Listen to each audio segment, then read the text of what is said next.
नमस्कार।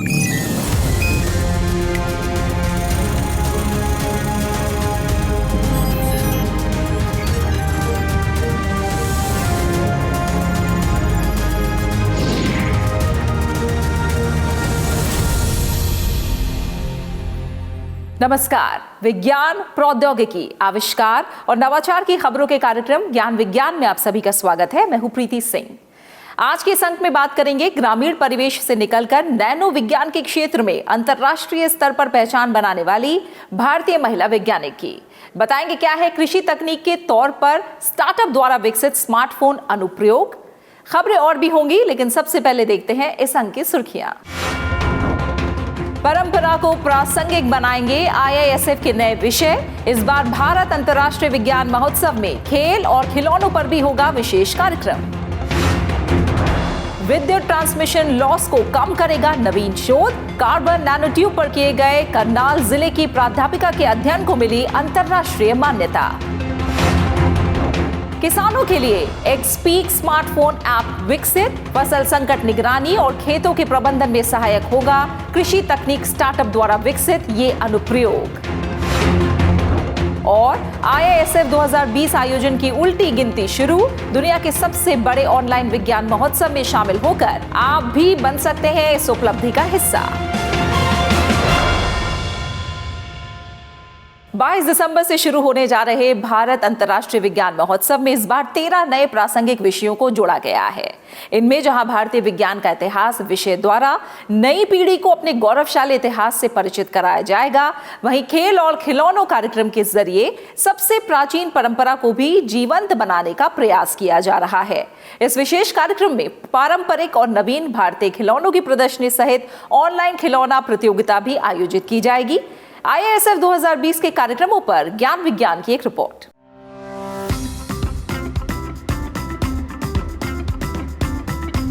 भारत अंतर्राष्ट्रीय विज्ञान महोत्सव 2020 में इस बार 13 नवीन प्रासंगिक विषय शामिल किए गए हैं। इन विषयों में से एक है शून्य से मंगलयान तक भारतीय विज्ञान के इतिहास पर सम्मेलन। भारत हर सदी में विज्ञान और प्रौद्योगिकी के क्षेत्र में अपना महत्वपूर्ण योगदान देता आया है। आर्यभट्ट और चरक से लेकर सर CV रामन और डॉक्टर कलाम तक विज्ञान की एक समृद्ध विरासत रही है। IISF का प्रयास है कि इस गौरवशाली इतिहास से खासकर नवीन पीढ़ी परिचित हो।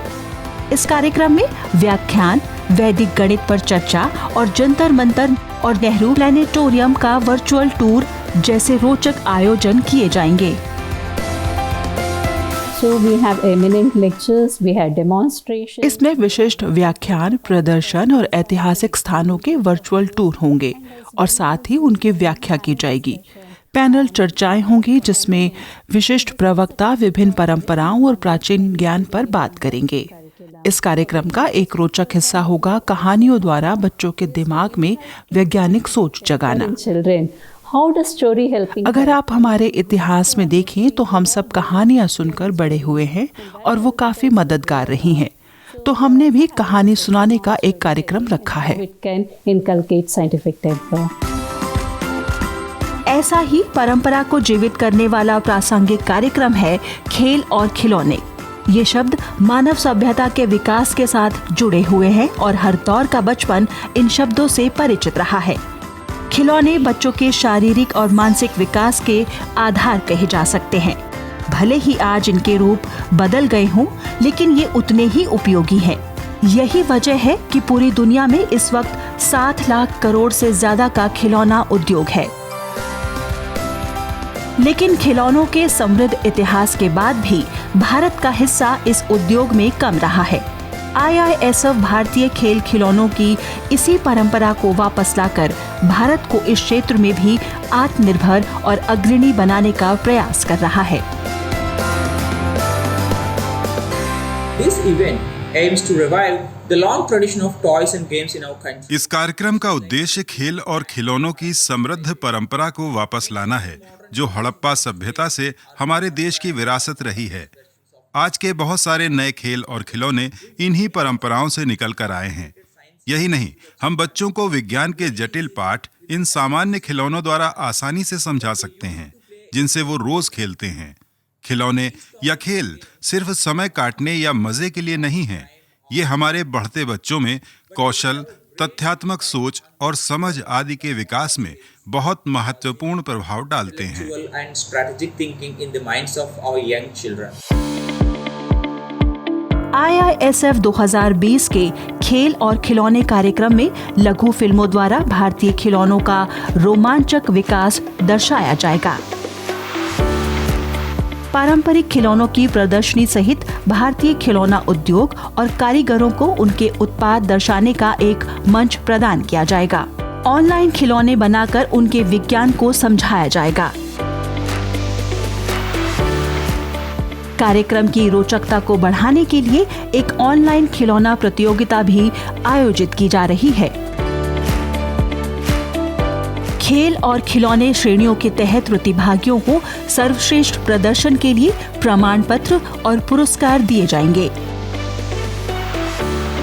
This is one of the largest platforms. ये सबसे बड़ा मंच है शिक्षकों, विचारकों, खिलौना निर्माताओं, कौशल विकास करने वालों, विज्ञान में रुचि रखने वालों और नागरिकों को विभिन्न गतिविधियों के द्वारा एक साथ लाने का, जैसे प्रदर्शनी, निर्वाचिका सभा, विशिष्ट प्रवक्ताओं द्वारा पैनल चर्चा, व्याख्यान, विद्यार्थी प्रतियोगिता आदि।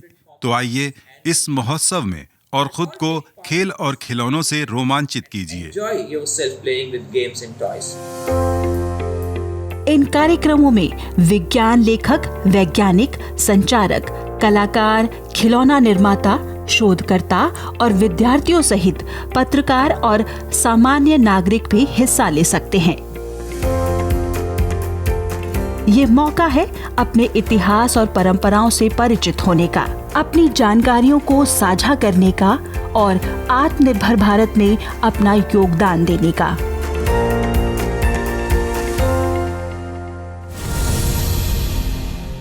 प्रतिभा और परिश्रम को अनदेखा नहीं किया जा सकता।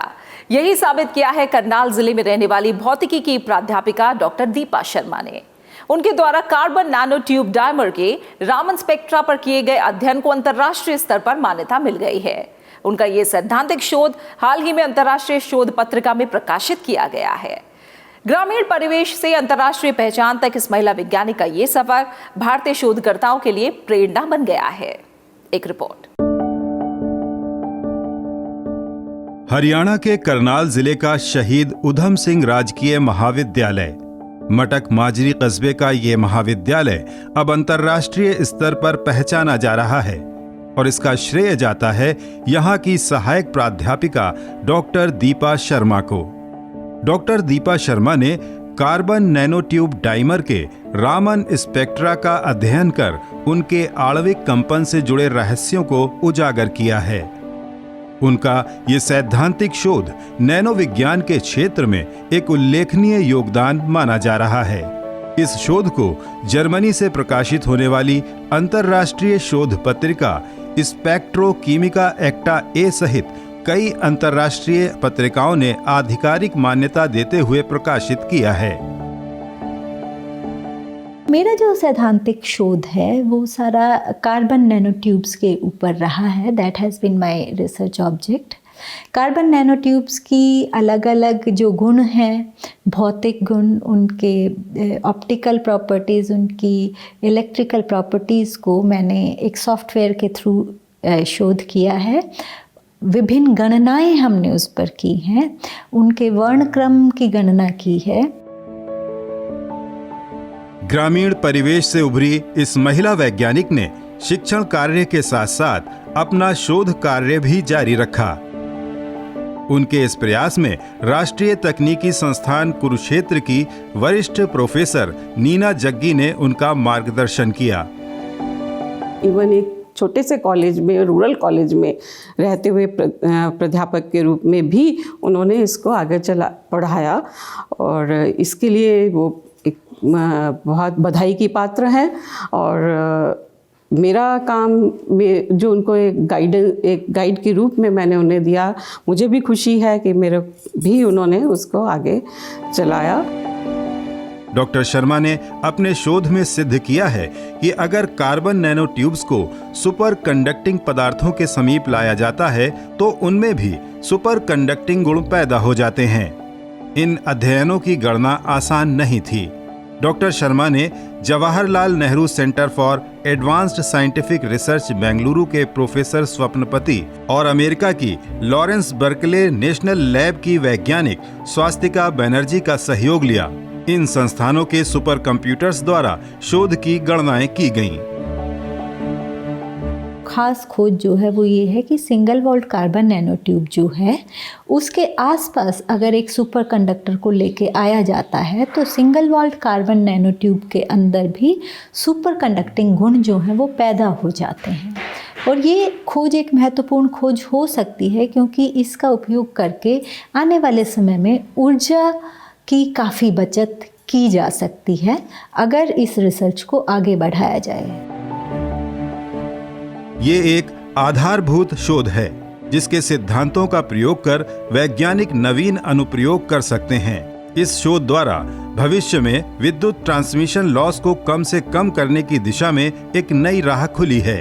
साथ ही इस तकनीक से कार्बन नैनो ट्यूब्स डिजाइनिंग में अन्य अणुओं का उपयोग कर विभिन्न इलेक्ट्रॉनिक व ऑप्टिकल उपकरणों की कार्यक्षमता में उल्लेखनीय वृद्धि की जा सकती है। डॉक्टर शर्मा की इस उपलब्धि को देखते हुए उन्हें यूनेस्को द्वारा स्पेन में आयोजित अंतर्राष्ट्रीय ऑप्टिक्स, फोटोनिक्स और लेजर सम्मेलन 2020 में मुख्य वक्ता के तौर पर आमंत्रित किया गया था। जापान के सुप्रसिद्ध वैज्ञानिक कात्सुनोरी वाकाबयाशी ने भी उनके साथ संयुक्त शोध की इच्छा जाहिर की है। डॉक्टर दीपा शर्मा इस समय कई अंतर्राष्ट्रीय संस्थानों के साथ मिलकर इस क्षेत्र में आगे का शोध कार्य कर रही हैं। एनआईटी सिलचर और डिब्रूगढ़ विश्वविद्यालय के पूर्व छात्रों के सहयोग से आईआईटी गुवाहाटी के एक स्टार्टअप ने कृषि तकनीक में एक नवीन अनुप्रयोग विकसित किया है। आर्टिफिशियल इंटेलिजेंस पर आधारित ये स्मार्टफोन एप्लीकेशन किसानों को उनकी फसलों पर आने वाले संकट की निगरानी और खेतों के प्रबंधन में मदद करेगी। इंटरनेट द्वारा संचालित होने वाले इस एप्लीकेशन से किसान कहीं से भी स्मार्ट तरीके से कृषि कार्य कर सकेंगे। ज्ञान विज्ञान की एक रिपोर्ट।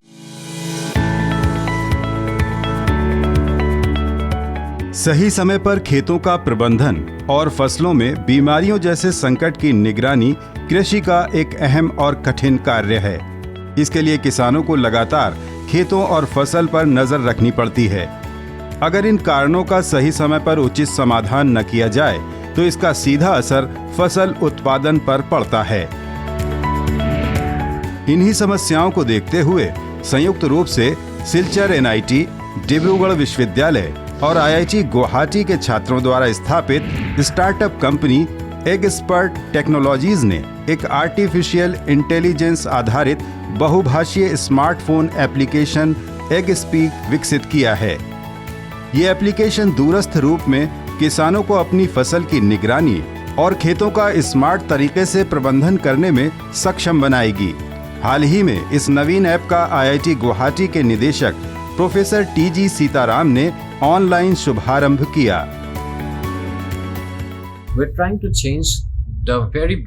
खेती में आधुनिक डेटा संचालित तकनीक लाकर हम पूरे देश में खेती के पारंपरिक तरीकों को बदलने की कोशिश कर रहे हैं, जो किसानों को उत्पादन, फसल संकट का पूर्वानुमान लगाने में मदद करेगा ताकि समय पर समाधान किया जा सके।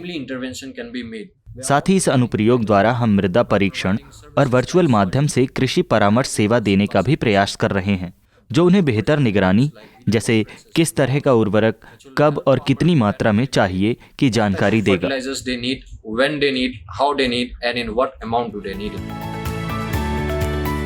ये ऐप IoT उपकरणों द्वारा संचालित है, जो खेतों में लगाए गए IoT संवेदक और उपग्रहों से प्राप्त स्थानीय फसल डेटा का उपयोग कर किसानों को तापमान, वर्षा, धूप के घंटे, मृदा की स्थिति जैसे संकेतों द्वारा फसल संकट के प्रति पहले से सचेत करेगा।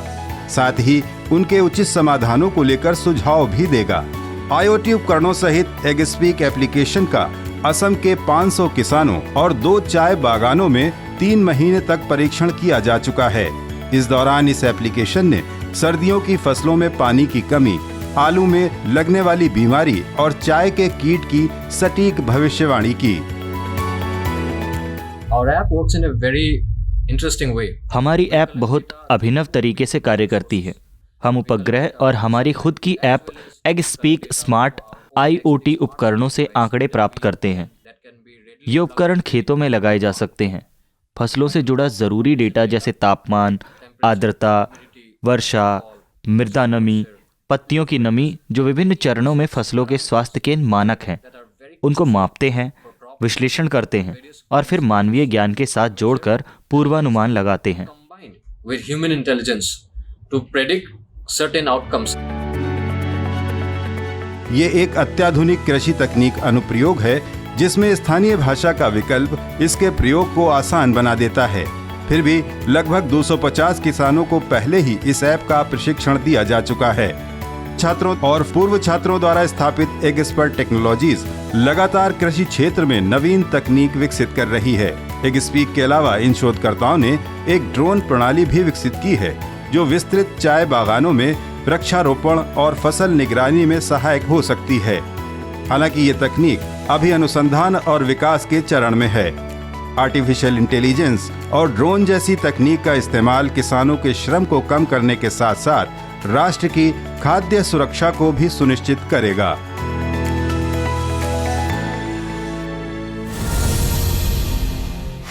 और अब देखते हैं विज्ञान और प्रौद्योगिकी के क्षेत्र में देश और दुनिया की कुछ और ताजा गतिविधियां हमारे खास सेगमेंट साइंस एक्सप्रेस में।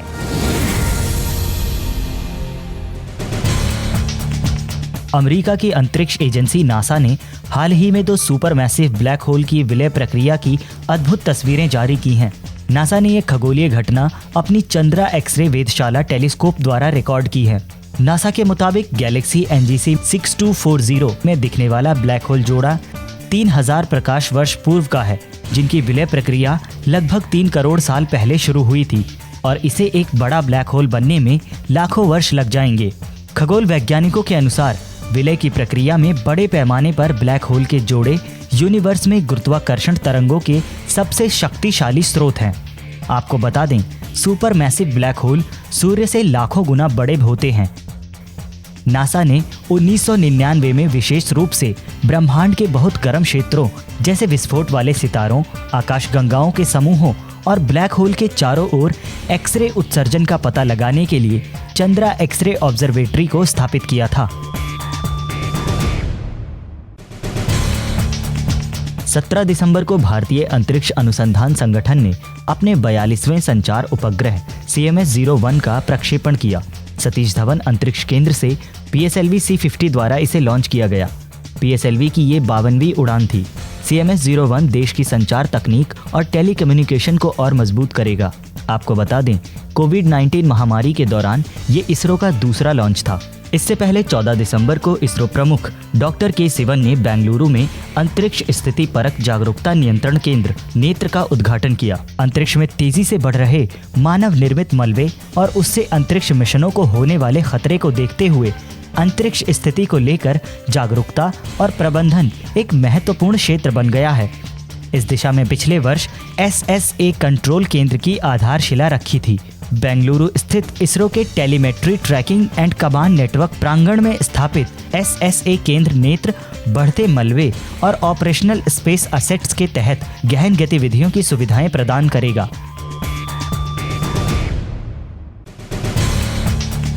भारतीय प्रौद्योगिकी संस्थान हैदराबाद के शोधकर्ताओं के अनुसार टूथपेस्ट और साबुन में इस्तेमाल किया जाने वाला ट्राइक्लोसैन मानव तंत्रिका को गंभीर रूप से प्रभावित कर सकता है। ट्राइक्लोसैन एक एंटीबैक्टीरियल और एंटीमाइक्रोबियल एजेंट है जो टूथपेस्ट, साबुन और डिओड्रेंट आदि की शेल्फ लाइफ बढ़ाने के लिए प्रयोग किया जाता है। शोध में पाया गया कि ये रसायन अपनी मानक सीमा के अंदर भी न्यूरोटॉक्सिक प्रभाव पैदा कर जीवन की गुणवत्ता के लिए गंभीर खतरा बन सकता है। भारत में ट्राइक्लोसैन की अनुमेय सीमा 0.3% है, लेकिन इस सीमा से 500 गुना कम मात्रा का लंबे समय तक उपयोग भी मनुष्यों में मानसिक व्यवहार परिवर्तन का कारण बन सकता है। भारतीय मौसम विज्ञान सोसाइटी और उत्तर पूर्वी अंतरिक्ष अनुप्रयोग केंद्र शिलोंग द्वारा उष्णकटिबंधीय मौसम विज्ञान ड्रॉपमैट 2020 वर्चुअल संगोष्ठी का आयोजन किया गया। 14 से 17 दिसंबर तक चली इस 4 दिवसीय संगोष्ठी में जटिल हिमालयी और अन्य पर्वतीय क्षेत्रों के लिए मौसम और जलवायु के सेवा के महत्व पर चर्चा की गई। कार्यक्रम में पृथ्वी विज्ञान मंत्रालय के सचिव डॉक्टर M.N. राजीवन, भारत मौसम विज्ञान विभाग के महानिदेशक डॉक्टर M. महापात्रा सहित कई अन्य वैज्ञानिकों और पदाधिकारियों ने हिस्सा लिया। कार्यक्रम में मौसम विज्ञान विभाग और पृथ्वी विज्ञान मंत्रालय द्वारा डॉपलर वेदर रडार DWR और स्वचालित मौसम स्टेशन AWS की तैनाती के साथ साथ पश्चिमी हिमालय में हिमांश वेधशाला की स्थापना सहित विभिन्न पहलों के बारे में जानकारी दी गई। जिस तरह हिमालय और अन्य पर्वतीय क्षेत्र ज्यादा तेजी से गर्म हो रहे हैं, ग्लेशियर पिघल रहे हैं, इस क्षेत्र में अत्याधुनिक समाधान विकसित करने की जरूरत पर जोर दिया जा रहा है। छठे भारत अंतर्राष्ट्रीय विज्ञान महोत्सव के आयोजन की तैयारियां लगभग पूरी हो चुकी हैं। कार्यक्रम की समन्वय एजेंसी CSIR और अन्य संबंधित संस्थानों ने लगातार पूर्व आयोजन कार्यक्रमों द्वारा विज्ञान के सबसे व्यापक समारोह की रूपरेखा सुनिश्चित की है। उम्मीद है कि यह विश्व का सबसे बड़ा और अनूठा ऑनलाइन विज्ञान महोत्सव साबित होगा। चलते चलते एक नजर डालते हैं IISF 2020 की विशेषताओं पर।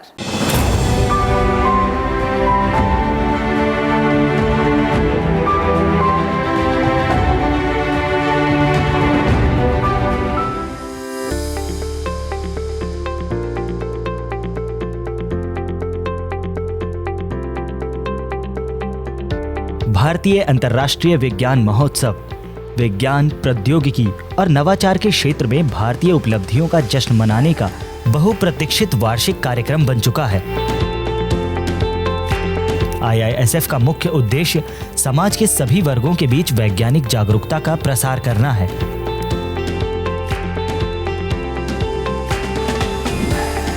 वैश्विक महामारी के चलते छठा भारतीय अंतर्राष्ट्रीय विज्ञान महोत्सव इस साल वर्चुअल माध्यम से मनाया जा रहा है। 22 से 25 दिसंबर तक चलने वाले इस महोत्सव की विषय वस्तु है आत्मनिर्भर भारत एवं विश्व कल्याण के लिए विज्ञान। IISF 2020 में विज्ञान एवं प्रौद्योगिकी के विभिन्न पहलुओं पर 41 आयोजन किए जाएंगे, जो मौजूदा महामारी के खिलाफ लड़ाई में भारतीय विज्ञान की भूमिका को भी उजागर करेंगे। इस बार महोत्सव में भारतीय विज्ञान का इतिहास, दर्शन और विज्ञान, एग्रीटेक, स्वच्छ वायु, ऊर्जा, अपशिष्ट और स्वच्छता, जैव विविधता और विज्ञान कूटनीति जैसे नए प्रासंगिक विषयों को जोड़ा गया है। विज्ञान का ये महाउत्सव एक बार फिर सभी क्षेत्र के लोगों को एक अभिनव मंच प्रदान करने जा रहा है, जहां वो विज्ञान, तकनीक और नवाचार की प्रगति को साझा कर सकते हैं और जश्न मना सकते हैं। IISF 2020 के दौरान होने वाले विभिन्न कार्यक्रमों के बारे में और ज्यादा जानकारी के लिए आप IISF या समन्वयक एजेंसी NISTADS की वेबसाइट पर लॉग ऑन कर सकते हैं। तो आप भी शामिल हो जाइए विज्ञान और प्रौद्योगिकी के इस महासमागम में भारतीय ज्ञान विज्ञान का जश्न मनाने के लिए। आपकी उपस्थिति न सिर्फ महोत्सव का हौसला बढ़ाएगी, बल्कि एक वैज्ञानिक दृष्टिकोण वाले समाज का निर्माण करने में आपके सहयोग को भी सुनिश्चित करेगी। आप सबसे निवेदन है कि ज्यादा से ज्यादा संख्या में इस आयोजन का हिस्सा बने।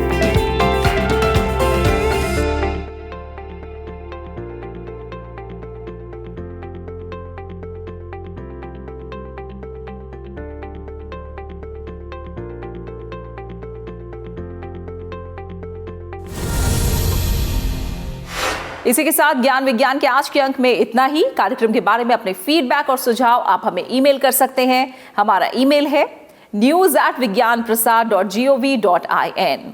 आप अपनी राय हमें डाक के द्वारा भी भेज सकते हैं। हमारा पता है विज्ञान प्रसार, 5वां तल, पृथ्वी भवन, लोधी रोड, नई दिल्ली 110003। विज्ञान, प्रौद्योगिकी, आविष्कार और नवाचार की ताजा जानकारियों के साथ अगले हफ्ते इसी वक्त इसी चैनल पर फिर हाजिर होंगे। तो बने रहिए हमारे साथ वैज्ञानिक सोच के साथ। नमस्कार।